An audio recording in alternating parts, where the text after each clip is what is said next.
voilà, même si je ne suis pas tout à fait l'ordre de cet article du catéchisme, qui parle de l'Ancien Testament, Nouveau Testament et de l'unité des deux testaments, c'était pour mieux préciser la valeur de l'Ancien Testament que je suis tout de suite passé à l'unité entre les deux testaments, mais il faut bien sûr que je dise un mot sur le Nouveau Testament. Le Nouveau Testament, c'est donc l'histoire de cette nouvelle alliance que Dieu veut faire avec l'humanité tout entière.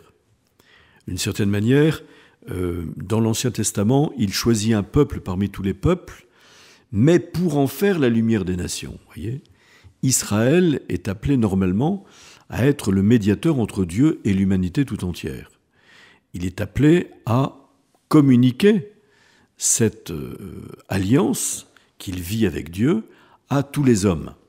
Or, comme on le sait, le peuple de l'Ancienne Alliance, le peuple élu, le peuple juif, et c'est ce que Jésus reprochera aux Juifs, comme dit Saint Jean, mais quand Saint Jean dit les Juifs, entendez-moi bien, il veut dire les chefs du peuple juif, ces chefs du peuple juif qui l'ont mis à l'épreuve et qui l'ont condamné à mort et qui l'ont livré aux mains des pécheurs, c'est-à-dire des Romains, des païens.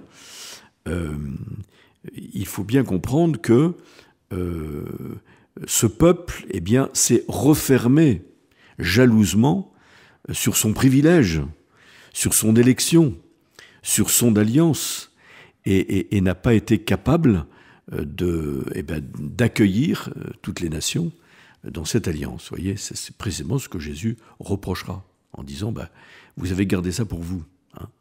Et or, Dieu appelle tous les hommes au salut. Et donc, ce que Israël, le peuple d'Israël, n'a pas été capable de faire, eh bien, Jésus, qui d'une certaine manière est le nouvel Israël, eh bien, lui va l'accomplir. Il va accomplir cette alliance nouvelle et définitive, non plus seulement avec les brebis perdues d'Israël, même si au départ il dit qu'il est envoyé d'abord aux brebis perdues d'Israël, pour bien montrer que la première alliance n'est pas caduque, mais à toutes les nations. Et il enverra en effet ses disciples de manière universelle à proclamer l'Évangile dans le monde entier et à faire de toutes les nations des disciples. Vous voyez, donc c'est ça qui change évidemment. Et alors à ce moment-là, puisque le peuple blessé par le péché qu'il exprime à travers toutes ses infidélités à l'alliance n'a pas été capable de rassembler les hommes dans l'unité de l'alliance avec Dieu, eh bien Jésus, c'est le Fils de Dieu, fait homme, qui devient le médiateur unique entre Dieu et les hommes, parce qu'il communie aux deux extrêmes de la médiation. Il est à la fois vrai Dieu et à la fois vrai homme, recevant cette humanité de la Vierge Marie. Voilà. Donc, le Nouveau Testament, c'est la Nouvelle Alliance, qui s'est accomplie en Jésus-Christ à travers sa prédication et à travers sa vie et ses actes qui confirment sa prédication. Tout cela ayant été consigné, d'une certaine manière, par les témoins oculaires, que sont des apôtres ou des disciples de la première heure, dans ce que l'on appelle les évangiles. Le mot évangile appartenait déjà au vocabulaire des Romains, pourrait-on dire. L'évangile qui veut dire bonne nouvelle. C'était pas seulement une bonne nouvelle comme on se donne une bonne nouvelle le matin en se réveillant, ou qu'on apprend une bonne nouvelle qui se passe dans notre famille.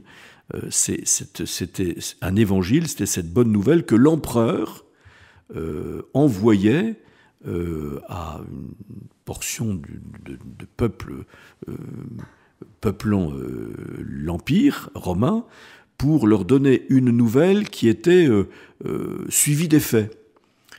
Une nouvelle qui était comme performative, comme on dit, capable de s'accomplir dans la vie du peuple. Donc c'est pas seulement une bonne nouvelle à dessous, voyez. Et donc le terme a été repris dans le Nouveau Testament par les auteurs du Nouveau Testament, parce que la bonne nouvelle que Dieu donne au peuple, c'est l'accomplissement du salut en Jésus-Christ. Cette parole qui n'est pas seulement donnée pour notre instruction, pour augmenter notre savoir, mais qui est une parole qui est capable de nous donner la vie. Une parole qui est capable de nous transformer. Jésus proclamait l'évangile du salut.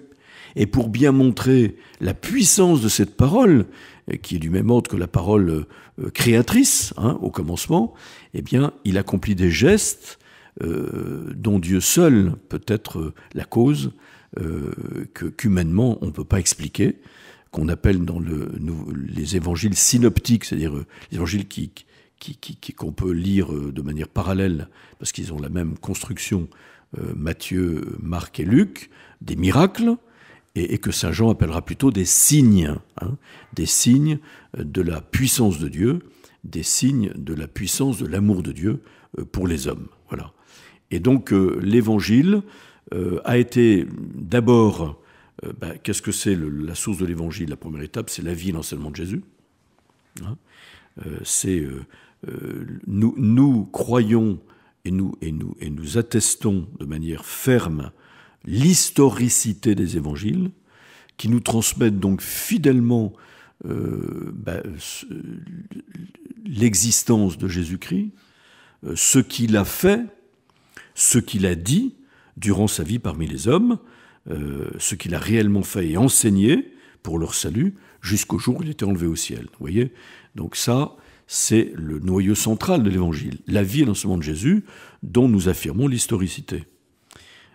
Et puis ensuite, vous avez la tradition orale, c'est-à-dire ce que le Seigneur a fait et dit, ce sont les apôtres, après son ascension, et dans la puissance de l'Esprit Saint qu'ils ont reçu au jour de la Pentecôte, qui leur a permis de le transmettre fidèlement à leurs auditeurs.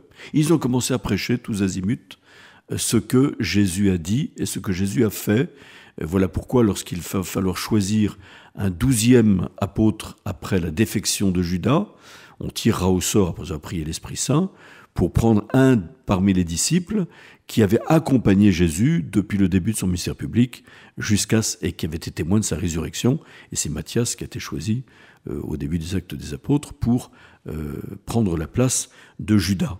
Et donc ils vont transmettre à travers une prédication orale. Et puis on va commencer sans doute à consigner par écrit, à travers des feuillets, qu'on appelle les feuillets évangiles, certaines choses que les apôtres ont prêchées. Pierre n'a pas écrit d'évangile, mais il a prêché. Et puis finalement, la troisième étape, ce sont les évangiles écrits. Mais vous voyez, comme on l'a déjà dit, l'écriture vient après la prédication orale. Parce que Jésus n'a rien écrit, Jésus a prêché. Et ce que les apôtres ont recueilli, avec la grâce de l'Esprit Saint que le Christ Jésus leur a promise, eh bien, ils ont non seulement interprété, ils ont transmis et même apporté du nouveau de la part de l'Esprit Saint pour mieux comprendre ce que Jésus a dit et fait. Et tout cela a ensuite été écrit. Les auteurs sacrés ont composé des livres, plusieurs livres. Il n'y a aucune contradiction entre ce que dit Matthieu, ce que dit Marc, ce que dit Luc, ce que dit Jean, mais ils se complètent, comme 4 témoins d'événements qu'on a vécus déjà dans le passé, peuvent rapporter des choses, évidemment, et des aspects qui les ont davantage marqués que d'autres. C'est pourquoi il y a des différences, en effet, entre les différents évangiles.